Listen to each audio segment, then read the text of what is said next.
ओम नमः आदिशक्ति माताय नमः। दर्शकों, दिन प्रतिदिन हम लोग के जीवन में जो दिनचर्या में ये तरह तरह के चीज़ों की आवश्यकता होती है। आदिशक्ति माता हमें हर एक रूपों में उस दुख को दूर करने के लिए एक एक रूपों में आते हैं और एक एक रूपों में जीवों को कल्याण करते हैं। आज हम चर्चा करेंगे मनुष्य का यशस्वी वृद्धि किस प्रकार से होती है, वो अपने वर्चस्व किस प्रकार से करते हैं, तथा मान लीजिए कि जो वो होना चाहते हैं वो किस देवी की आराधना से, किस देवी को प्रसन्न करने से ज्योतिर्मय के रूप में उसका जीवन आनंद और पूर्ण प्रेम से जीवन अतिबाहित हो, इसके बारे में आज हम चर्चा करेंगे। तो इंद्रो व षोडशी सब एष आत्मा वांगमय प्राणमय मनोमय। बृहदारण्यक उपनिषद में इस कथन के अनुसार सृष्टि साक्षी आत्मा, मन, प्राण, वांगमय तीनों की सत्ता है। स्थावर जगमात्मक विश्व का आत्मा सूर्य है।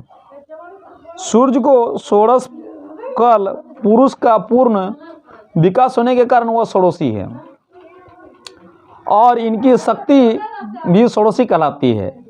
इस षोडशी शक्ति से ही जो हम लोग गायत्री माता की उपासना करते हैं, षोडशी का ही एक रूप है। भुव स्व, ये तीन रूप ब्रह्मपुर उत्पन्न हैं। इसी से तंत्र शास्त्र में इसे त्रिपुर सुंदरी भी कहा गया है, क्योंकि ये गायत्री का जो जप करते हैं उसमें जितने मंत्र है इसमें तीन रूप, उसका भूर्भुवस्व, ये तीन रूप से ब्रह्मपुर जो है उत्पन्न हुए हैं, इसलिए इसे त्रिपुर सुंदरी भी कहते हैं।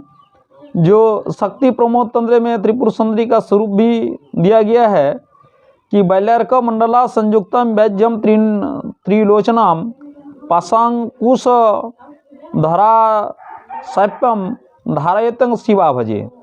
त्रिपुर सुंदरी जो है ये त्रिनी ज्योतिष से सच तेस षोडशी तंत्र शास्त्र के इस कथन के अनुसार शिवा और शिव ने तीनों ज्योतियों से विश्व को प्रकाशित कर रखा है। और ये तीन ज्योतियाँ अग्नि, जो सूर्य का ताप, प्रकाश का चंद्र, आहुत सोम, इन्हीं तीनों ज्योतियों का प्रतीक त्रिपुर सुंदरी का त्रिनेत्र है। तीनों ज्योति है उसमें, अग्नि, सूर्य और चंद्र के प्रकाश के।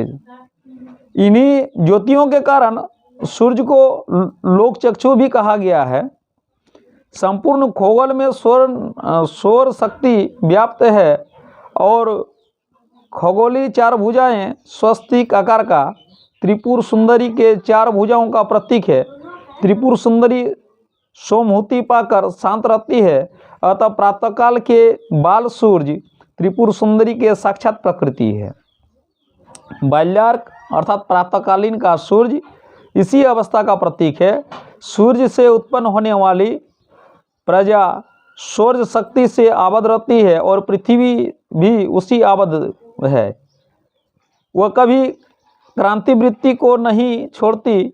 उस सौर शक्ति ने अपने अपने आकर्षण रूप पास से सभी को आबद्ध कर रखा है।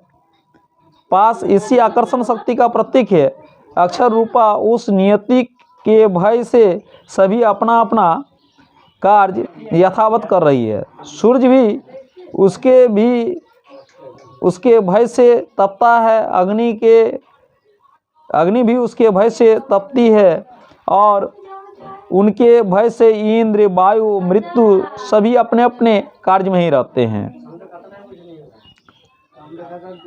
ये ग्रंथ में दिया गया है, भयादेशाग्निस्तपति भयातपति सूर्यम भयादि चंद्रस्य वायुश्च मृत्युदाहारवती पंचमम। ये पृष्ठ संख्या 263 में दिया गया है।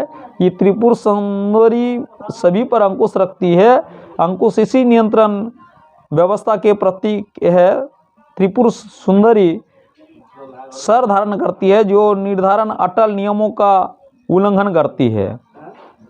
तो इसलिए हमें अपना जीवन को, अपने जीवन में सूर्य को अपना बढ़ाने के लिए, अपने ज्ञान को प्रकाशमय बनाने के लिए, अपना मन वांछित फल को प्राप्ति करने के लिए हमें त्रिपुर सुंदरी माता का ध्यान करनी चाहिए। ध्यान पूजन, और यदि उनको प्रसन्न करें, हम इसके आगे वाला वीडियो में बताएंगे कि प्रत्येक माने माता के जो 10 कालिका महाविद्या है, 10 कालिका महाविद्या का साधन का विधि हमने बताएंगे। और त्रिपुर सुंदरी का विस्तृत रूप यदि उसका ध्यान करने के लिए किस प्रकार से किए जाते हैं वो हमने आगे का वीडियो में बताएंगे कि किस प्रकार से त्रिपुर सुंदरी को हम लोग प्रसन्न कर सकते हैं और कैसे हम उनको जो है संतुष्ट कर सकते हैं।